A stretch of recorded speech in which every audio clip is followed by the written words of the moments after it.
തന്ത്രിമാരെ മൊഴിയെടുക്കുന്നതിന് മുമ്പ് കടകംപള്ളി സുരേന്ദ്രനെയാണ് അറസ്റ്റ് ചെയ്യേണ്ടത്. കാരണം തന്ത്രിമാരെ മൊഴിയെടുക്കുന്നതിന് ഞങ്ങളാരും എതിരല്ല.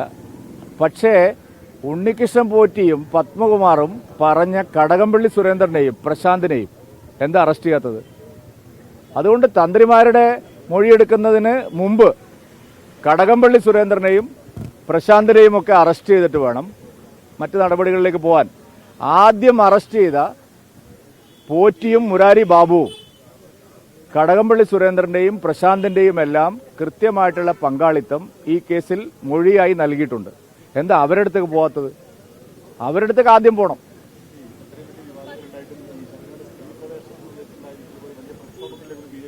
അല്ല, അത് അഴിമതി കേസിന്റെ അന്വേഷണത്തിൽ ആ നിലയിലുള്ള സമരമല്ല, മറ്റു തരത്തിലുള്ള സമരമാണ് വേണ്ടത്.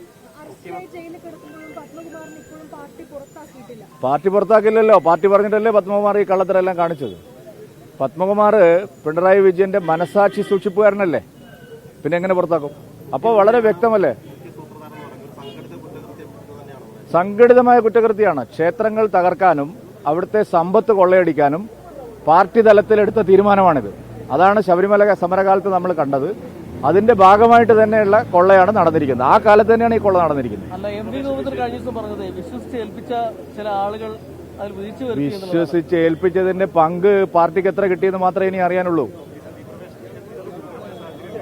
അല്ല, ആ കാര്യത്തിൽ അതുകൊണ്ടാണല്ലോ ഒപ്പുശേഖരണം ഉൾപ്പെടെയുള്ള വലിയ സമരങ്ങൾ ഞങ്ങൾ ഏറ്റെടുത്ത് നടത്തുന്നത്. അല്ല, അതൊക്കെ അവിടെ ഇരിക്കട്ടെ. സമരം ഞങ്ങൾ ശരിയായ നിലയിൽ നടത്തുന്നുണ്ട്. UDF എന്താ വേണ്ടാത്തത്? അതിനെപ്പറ്റി നിങ്ങൾ അന്വേഷിക്കുന്നില്ലല്ലോ. ഇപ്പോൾ സതീശന്റെ ഒരു വാക്കും കേൾക്കുന്നില്ലല്ലോ, ചെന്നിത്തല ഒന്നും മിണ്ടുന്നില്ലല്ലോ. ഞങ്ങൾ മാത്രമേ ഈ കാര്യത്തിൽ ശരിയായ ഒരു നിലപാടെടുത്തിട്ടുള്ളൂ. തൊഴിലാളികൾക്ക് ഏറ്റവും ആവശ്യം വേണ്ട, ഏറ്റവും നല്ല, തൊഴിലാളികളെ ഏറ്റവും കൂടുതൽ സഹായിക്കുന്ന ഒരു ബില്ലാണ് തൊഴിൽ നിയമ പരിഷ്കാരത്തിൽ ഉണ്ടായിരിക്കുന്നത്.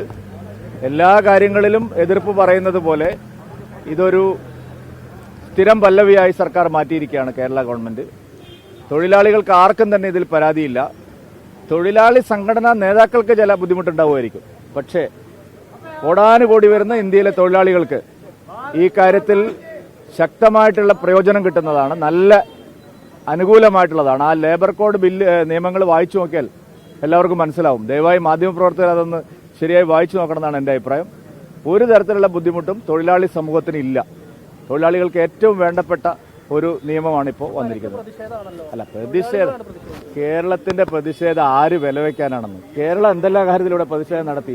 കേരളം ഇല്ല, അതിലൊരു കാര്യമില്ല. BMS അല്ല, ആരായാലും തൊഴിലാളി യൂണിയനുകളുടെ അഭിപ്രായം ജനങ്ങളുടെ അഭിപ്രായമല്ല. അത് നിങ്ങൾ തെറ്റിദ്ധരിക്കണ്ട. ഇല്ലല്ല, ട്രേഡ് യൂണിയനുകൾ പറയുന്നതല്ല സത്യം. തൊഴിലാളി സമൂഹത്തിന് ഏറ്റവും നല്ല ഒരു നിലപാടാണ് ഈ നിയമപരിഷ്കാരത്തിലൂടെ ഉണ്ടാക്കിയിരിക്കുന്നത്.